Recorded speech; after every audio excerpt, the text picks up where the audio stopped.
This is Level Up Success Podcast with Neth and Truth.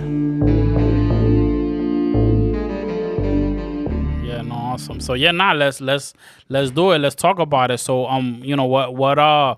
what information will we be finding in your book? Well, let's start with I'll talk about the second notebook, the color principles. Okay. Oh wait, so you have here it says table of contents. Is this like a because I see it says notebook, so it's like various. Right. Yeah. It's no chapters. Okay. They're notebooks. That's what I call them. Okay. Oh, wow. In my first book, each chapter was a floor Nice. because I'm just different. Yeah. I mean, you So guys should in share my up. first book, 14 Floors to Nowhere, I had first floor, second floor, third floor. So each step, each floor took you somewhere else. And this pretty much does the same thing. It's just notebooks. Okay. So we got the first notebook, the second notebook, the third notebook. And every time you go inside of one of these notebooks, your head is going to go, shoo. Okay. And that's dope the way you did it because, like you said, she writing a journal. So every every part of the journal is a different notebook. So Well, people won't know that, and they'll know it from being in the table of contents. Yeah. But the way it's written, you're just reading. It's like you're reading a story. You're just reading, Oh. and then at some point, you're like, oh, you get the correlation between what you're going to read and why it's notebooks. You'll you'll get the answer to that somewhere along the journey. That's good. Putting that curiosity to the viewers. That's awesome. Yeah. All right. So let's keep going. So which is there like a chapter you want to talk about or I think the color principles she said, Okay. right? Let's talk So, about the color principles. On the color principle, what is more in her journal? What does she mostly talk about? Or In the color principles, that whole notebook is about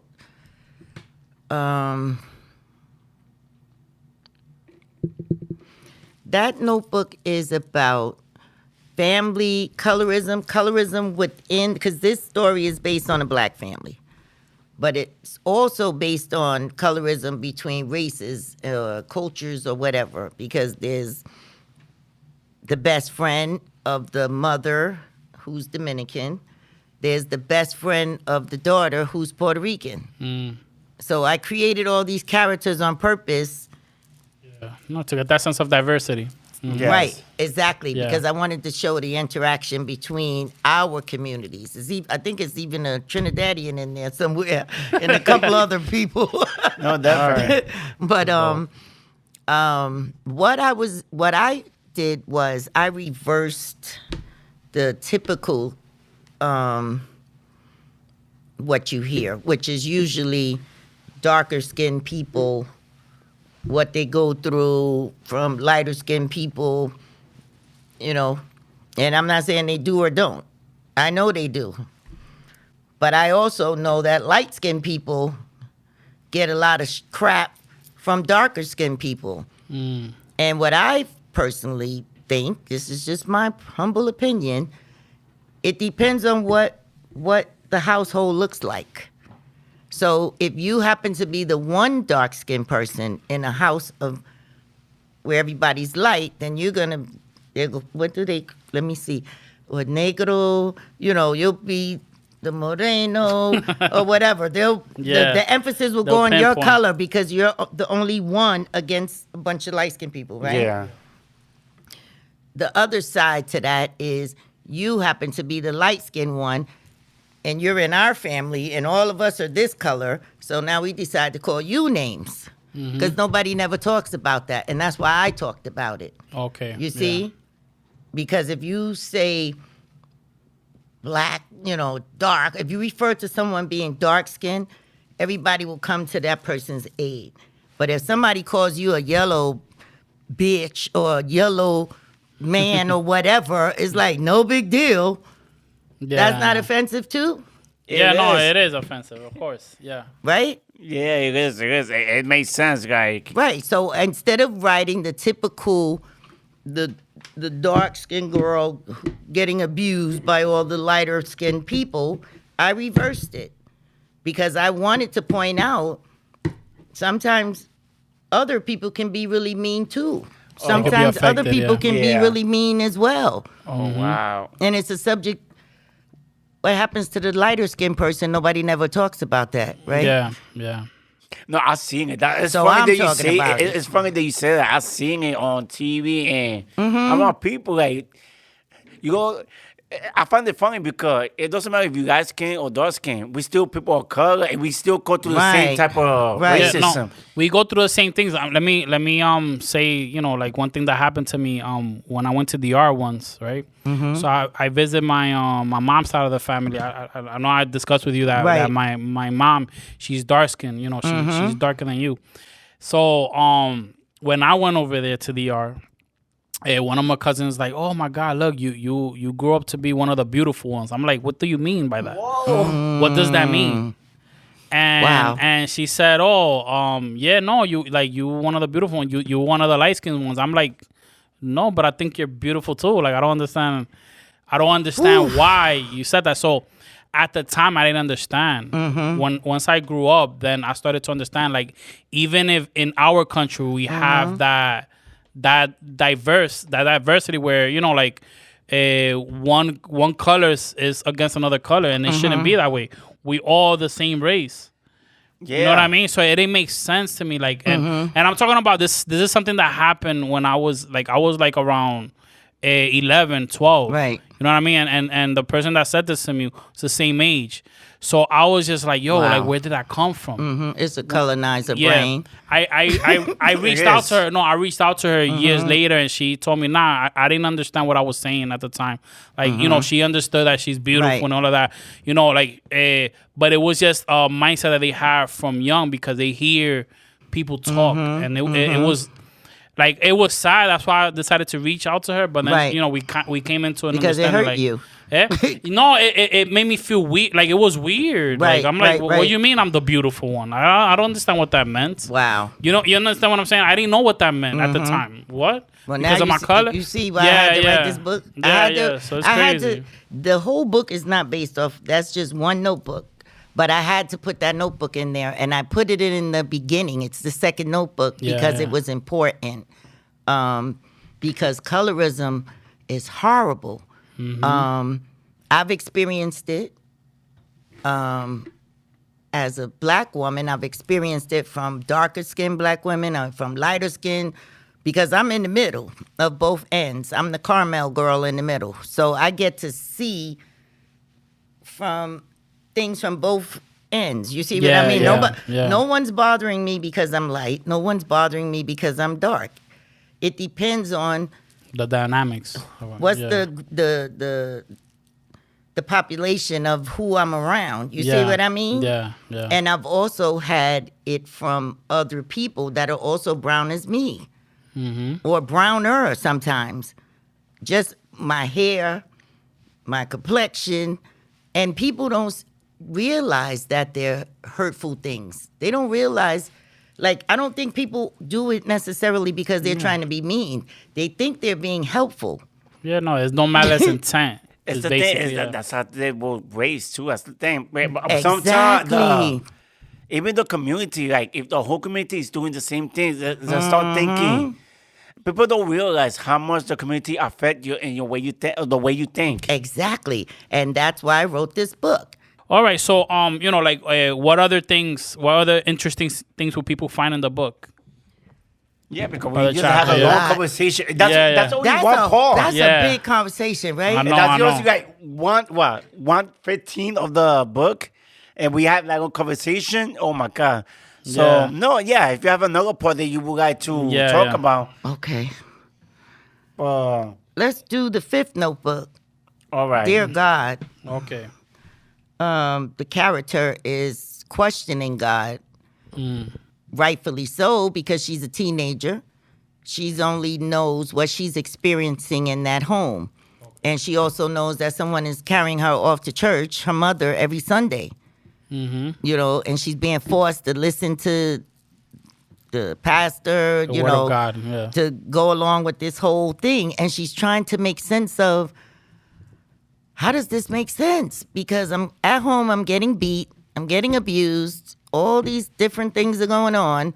And now on Sunday, you're forcing me to go to church and give thanks to God. And she's questioning God in that fifth notebook, saying, dear God, why me? She's praying, you know, make this make sense. Mm-hmm. That's basically what this notebook is about. I mean, that's difficult. Yeah, I know there's many people that be in that situation where everything is going so wrong there. They be thinking, why it gotta be me? Right. So she's questioning God. But in this notebook, I'm also, as the writer, I'm calling out the actual individuals inside the church as well. Like, there's a homeless guy in one of the scenes. He's outside the church. He has a sign that says, you know, I haven't eaten in 3 days or whatever, please help. And everybody that's going to the church that happens to be like right where this guy is, they're just rushing past him. They're not even looking his way. They're not paying him any attention because they have to get inside the church and do God's work. And they don't want to be late because service is starting at 10 o'clock or whatever, right? Yeah. So how do you go past the homeless guy that's hungry because you going in there to do God's work? Isn't that God's work too? Is that God's work? Caring for people. Yeah, I always what I believe my opinion is on that is like you have to do like what you feel is the right thing for you, right? You have to understand like and be, you know, like understand what the surroundings is, because you know it could be that person the reason he doesn't see the homeless person because he's accustomed to watching a homeless person every corner. And you know you got raised to think, yo, don't give him money like by your parents or something like that. So then you kind of like just forget like, okay, this, you know, I'm supposed to help them. Like if I'm if I have $1 and I could give it away, give it away, because you know that it does good not only for that person that you just help, but for yourself. Right. So you know like. And what about this though? What if it just says food for thought? What if showing up at the church every Sunday all dressed up in your best suit is a shenanigan because it makes you look good? You know, I go to church every week. I look good. I'm dressing up. I'm looking good for Jesus because, you know, you have to look a certain way when you're going to visit, when you're going into God's house, right? It's a possibility. I'm not saying it is or isn't. I don't question people's religion. I just question their behavior. Yeah. So what I'm saying is, if you are really studying Christianity in the way that I understand it, and you're doing God's work, how do you do God's work while stepping over someone that's hungry or hurting or anything else because you got to hurry up, you're rushing to get in there? How does that's a contradiction? Maybe I should have named this book Contradiction, because that's what I'm doing throughout each notebook, and I'm giving you both perspectives. Like, how does that make sense?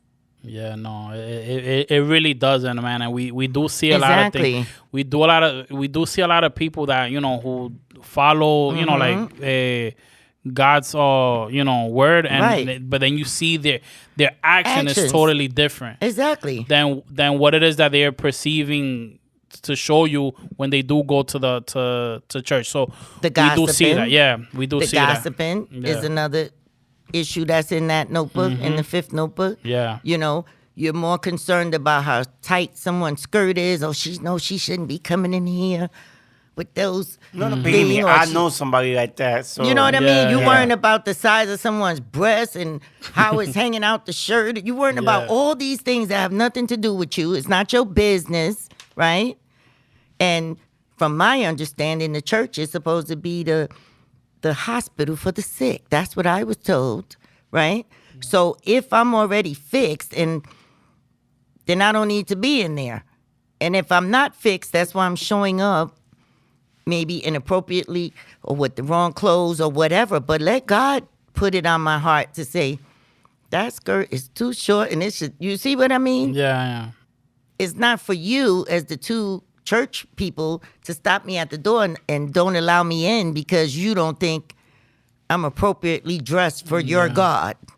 Yeah, no, and I mean, I mean, something that I believe, I guess, is like people who are gossiping, they're already like, I mean, the life that they're living, if all you're living is through gossip and going But through, isn't that a contradiction? Yeah. It's a I'm going to point this last contradiction out, then we could go to another one. Yeah. Judge not and ye shall not be judged, right? These are all the principles that I've heard studying Christianity. You know, we're all the same, whatever. We're all created equal, whatever. Yeah. So if it's your part of your principle not to judge not and ye shall not be judged, then how am I worried about what you're wearing? I should be more concerned that you are in God's house to hear the word. Yeah. You see my point? Yeah, no, of course. No, and it's what I'm saying, like, you know, like people that gossip, they're just... It's the judgment of others. You know, why are you doing this? Or how you going to do a podcast? Blah, blah, blah, blah. Like, judging every step that someone else is taking. If I show up a certain way, you don't have to like what I have on. You can think that it's too tight. But I'm wearing it. It's my business. Yeah. I mean, I understand. Like I tell you, I know somebody from church. He's so judgmental, really judgmental. Exactly. I don't even talk to him no more. Right, and then but you're singing all the songs. Yeah. You're reading all this stuff. It's like, what are you? Do you know what you're reading? Because your behavior and how you speak is not in alignment with who you say you are. And you see, I don't judge whether it's Muslim, Christian. I could care less what you are. You could be a hooker. But whatever you are, stand in it 10 toes down. Don't say you're a this. Don't say I'm a Christian. You want everybody to know. But your behavior is not lined up with all of the judging and the gossiping. You could say you're a Muslim. Fine. But you can't tell people I'm a Muslim and then fry pork chops on Fridays because Muslims don't eat pork. Yeah. So all I'm saying is if you be whoever you say you are, that's what I have a problem with. I don't have a problem with the Christian church, Muslims, whatever. No, I want to make it clear. I don't have a problem with because I know people from church. They do what like you said, they do what they do. Right. But I also know this person that's for church. Right. He think he's holy. Right. And he's a bad person. Exactly. And like I said, that's the problem that I have with it. That's what I wrote about. The disconnect. Because what you're saying and what you're doing is two different things. And then you have the audacity on a good week when you didn't sin this week or you think you haven't. You want to go and curtail everything else everybody else is doing. Her skirt's too short, her this and that. But if you happen to slip up and have an affair with the pastor, you know, oh, God's going to forgive you for your stuff and he'll forgive her for her stuff. So mind your own business. Yeah. Worry about getting yourself right with whoever you serve. You see what I mean? Exactly. So that's what the fifth notebook is about. All right, cool. So do you want to share of any other chapter? Yeah, before we end it, one more, right? Yeah. It's up to you. The ninth notebook and the 11th notebook is somewhat intertwined, but not exactly. Okay. But it's, long story short, it's about how you feel about yourself from the people that are supposed to love you from the beginning when you're born, your parents, right? Yeah.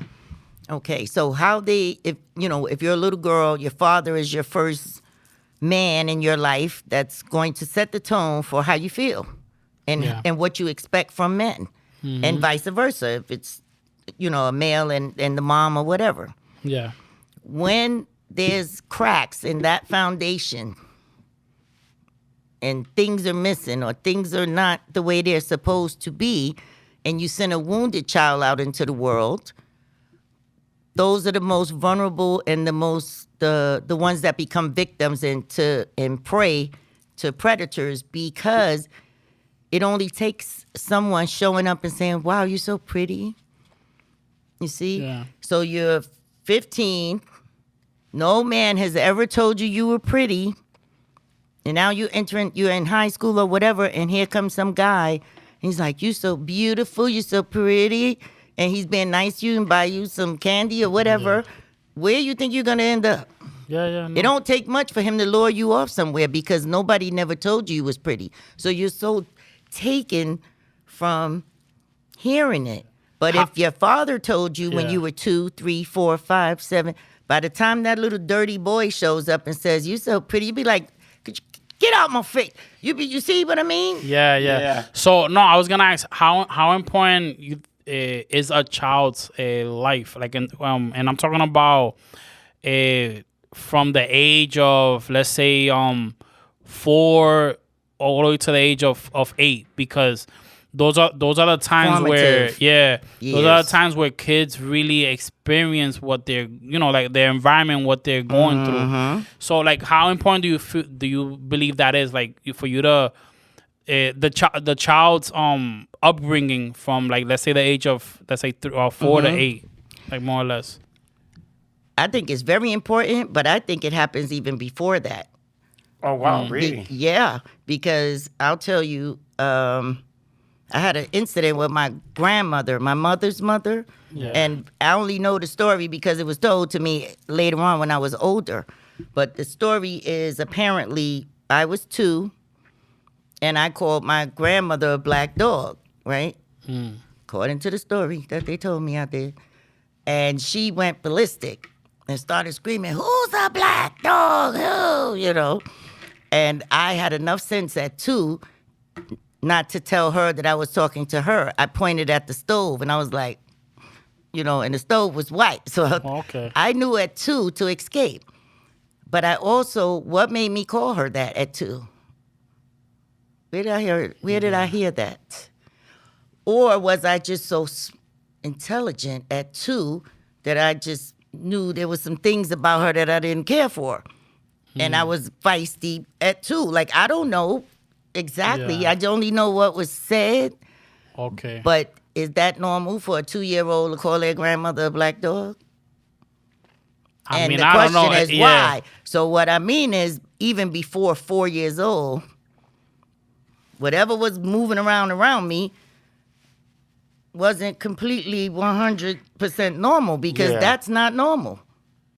I mean, I could understand how your grandma would be offended. Yeah, of course. I'm I'm lucky she didn't kill me, right? I wouldn't even be here doing this podcast because I could have been dead too. No, I think we're going to get to another point. No, I know. No, it's crazy. No, but the thing is, like, as far as you calling her that, I mean, we will never know the story. I guess the answer to that question. But I mean, like, the way I look at it is like, you could have seen. Why was it in my vocabulary? Who else did I hear saying that around me? It was around the you. older people that was around me Yes. was calling each other a black dog. Somebody said it around me. And I knew what it meant because of the way they used it in the context that they used it. Wait, was it a black dog or a black female dog, dude? Well, I just... No. I said it, well, according to them, like I said, it was told to me. According to them, I said it with conviction, like I knew what I was saying. Like when somebody says, get down out of that chair, and I turn around and say, you black dog. It was like that. Damn. So it wasn't no accident. I wasn't mixing her up with the German Shepherd or anything. Okay. I was saying it like I would say it to somebody right now. All right. Wow. Okay. At 2. Yeah. So what did I hear in the air that made me say that? Knowing what environment were you in for you to even... That's what I want to know. That analogy to say that to someone with that thought at 2 years old.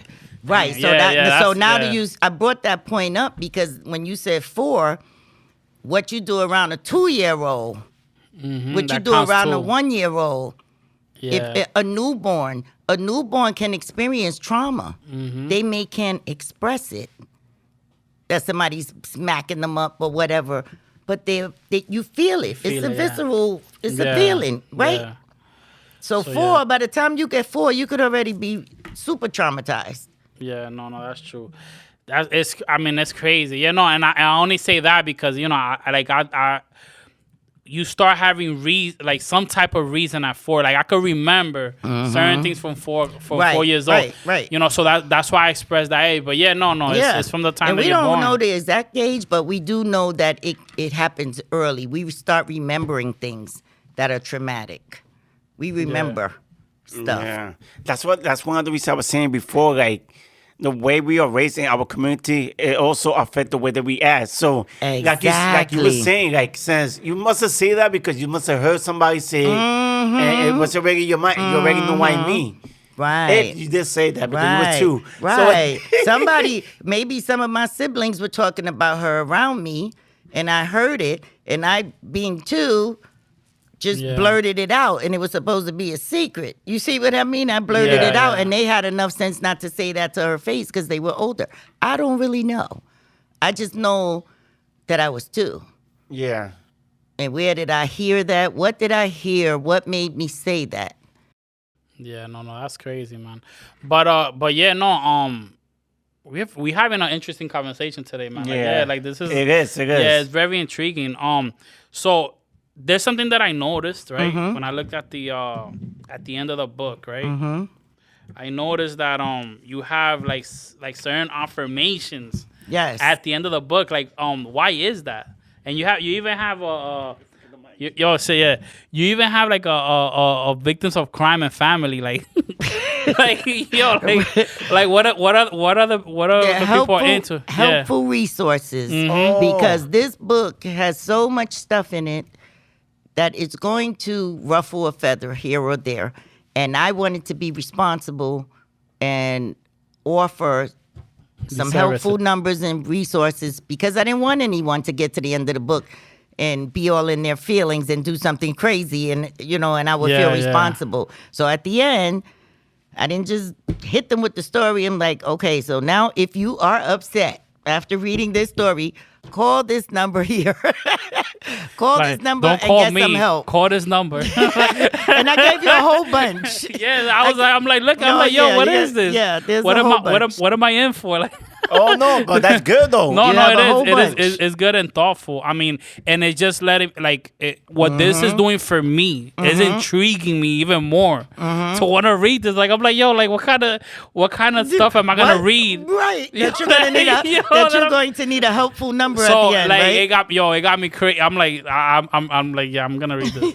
So and then like I see, like I said, you do have some affirmations here. A whole bunch. And it's actually 52. Oh, wow. It's actually 52, so you have one for every week. Because sometimes I see a lot of books with daily affirmations, and it's just every day you get up and they give you something else to read. Yeah. But you're not really nothing is really sticking because it's so quick. It's like Monday, Tuesday, Wednesday, Thursday. So I have 52, and it's one for every week because it gives, for 7 days, if you keep with the same one, it'll hit different. You'll remember it. And that's why I didn't do like daily affirmations, because it's like you just rushing through them and you don't remember what the lesson was. So I give you one it's like marinate on it for a minute. And the next week you go to another one and marinate on that. And by the time you marinate on all of them, they'll become a part of your core. You'll remember some of them. You see what I mean? No, of course. No, that's great, man. But like this looks like it's about to be something like some raw and authentic, man. And I see here in the even in the title it says it. Powerful, profound, and raw. Yes, and you have some blank pages back there. It's a journal for you. I was actually gonna ask you about that right now. Yeah, that was the next thing I was gonna say. I'm like, like, why is there some blank pages? But then I see there's a journal. Yes. So okay, so what is the journal for?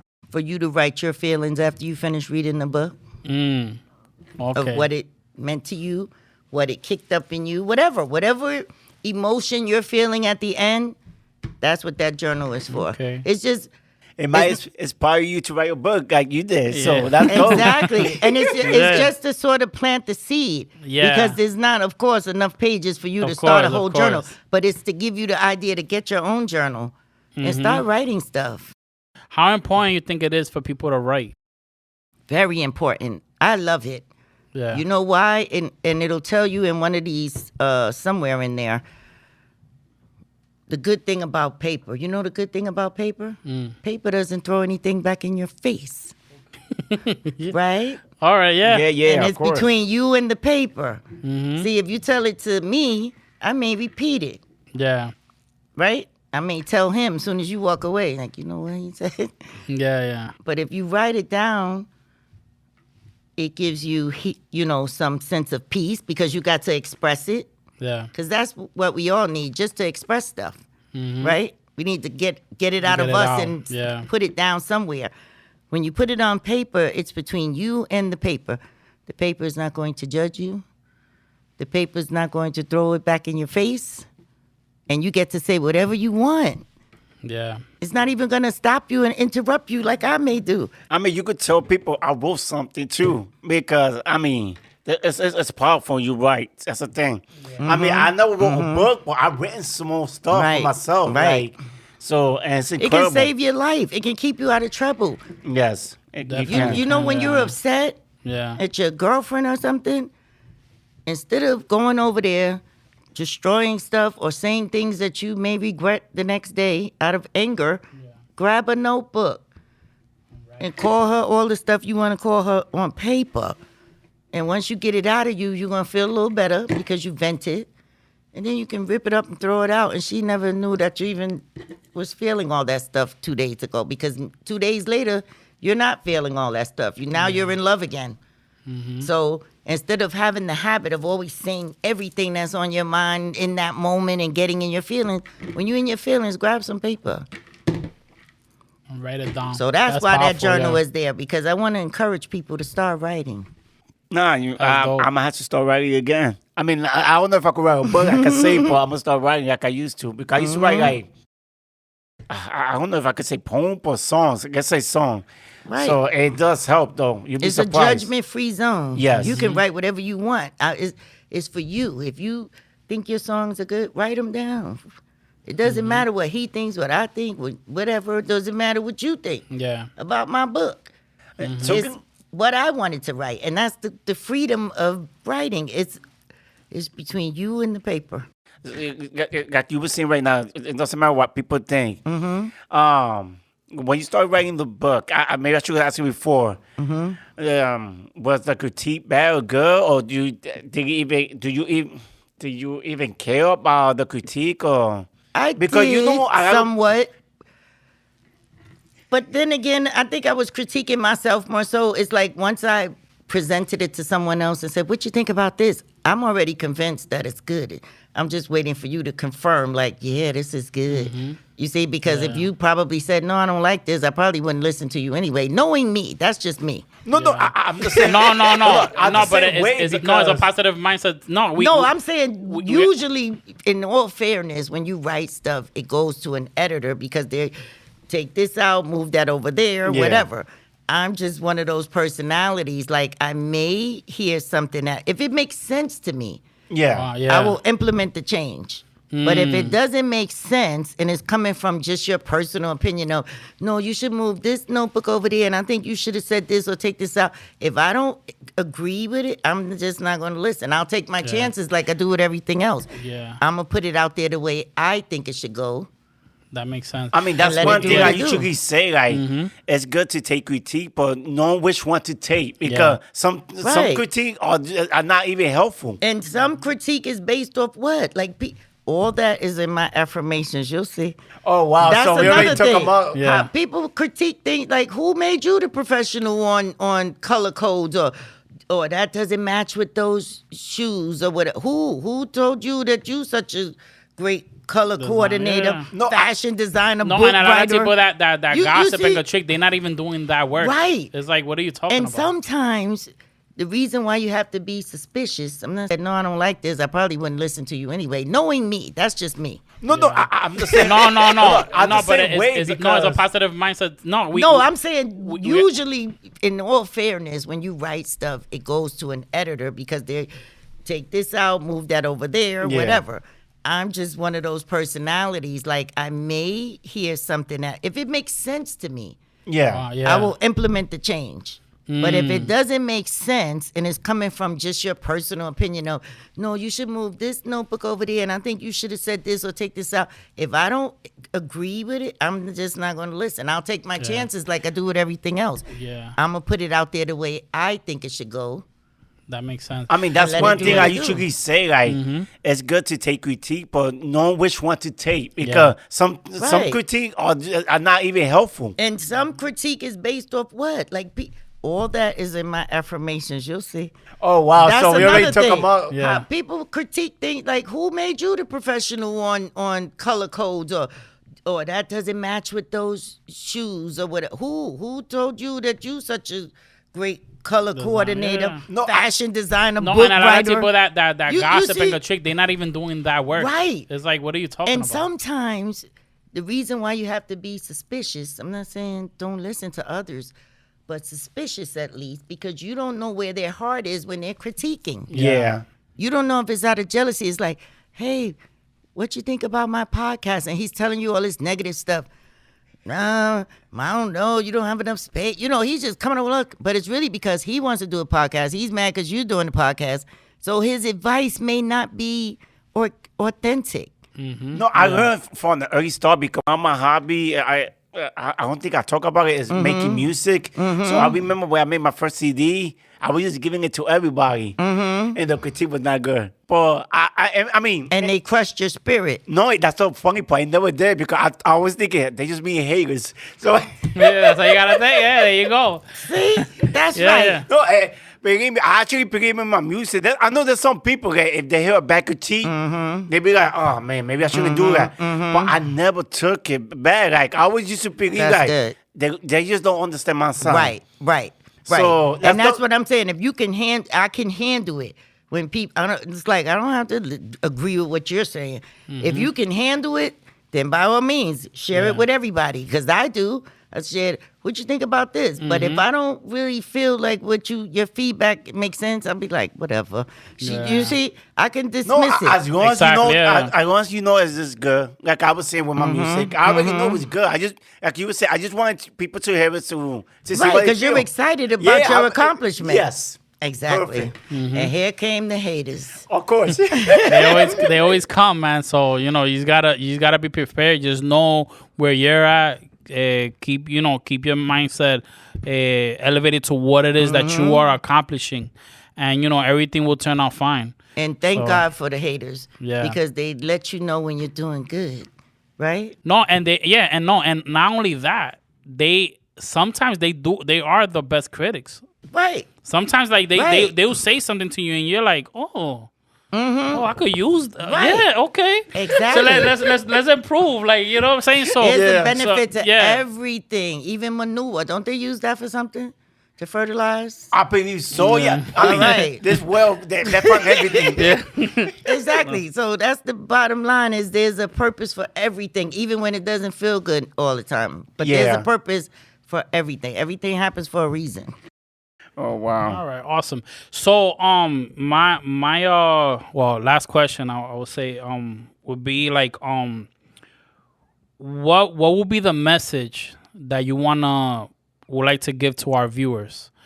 Because I know like there's some intense stuff in this book. And like we see that we had the hotlines there. So what would be the positive message that you would give to the viewers who are gonna be reading your book?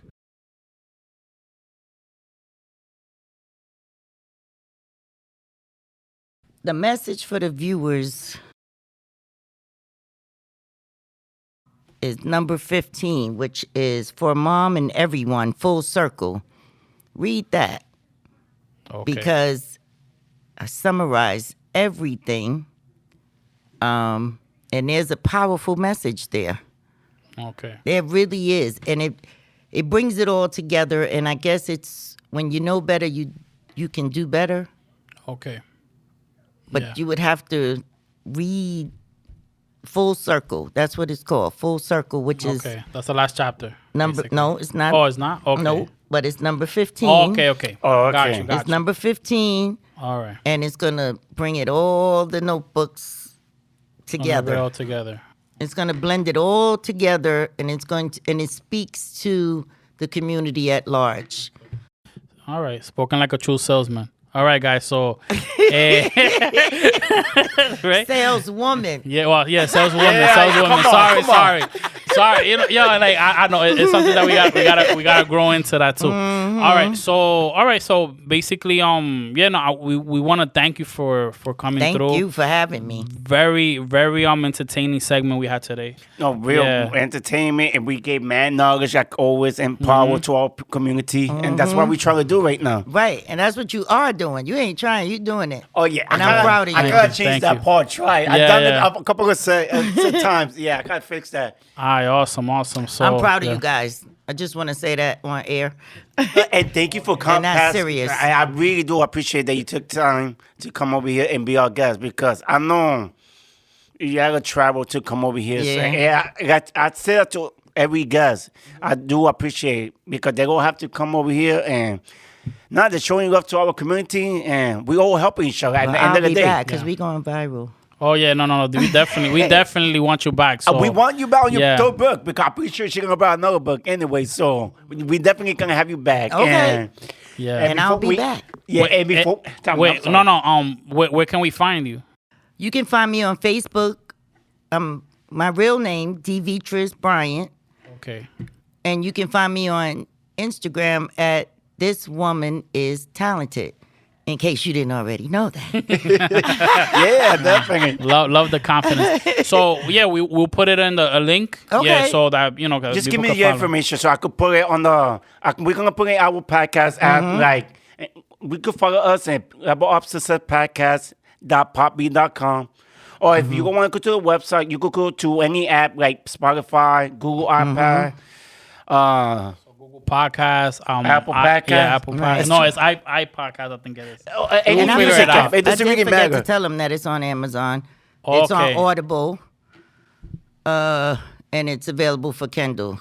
Okay, Forgot awesome. that part. Awesome. And here's a picture of the book. Remember, Right. don't forget to read the book. And like I said before, I'm glad for you coming over here. And if you like what we're doing, please follow us. There's actually one last thing. Oh, tell me. One last thing. All right. So, since this book, may go a long way, right? Yeah. It's gonna go a long It's way. going a long way. I would like to ask you a question. Have you gotten an autograph yet? Have you written an autograph yet? I have, but I'll write one for you. Yeah. I definitely want an appreciate it. autograph. You want it on camera? I mean, if you want to, yeah. Yeah. I mean, we can take it off camera. It don't matter. I just, I got you. And I just do a snapshot, put it on the video. Yeah, let's Yeah, take it yeah. off. We'll take it off camera. All right. Because then when I know they looking at me, so. And I want to write. I want to write it to you from my heart. I got you. All right, guys. So while she writes this down, want to give you guys the peace out. All right. One love. Peace. All right.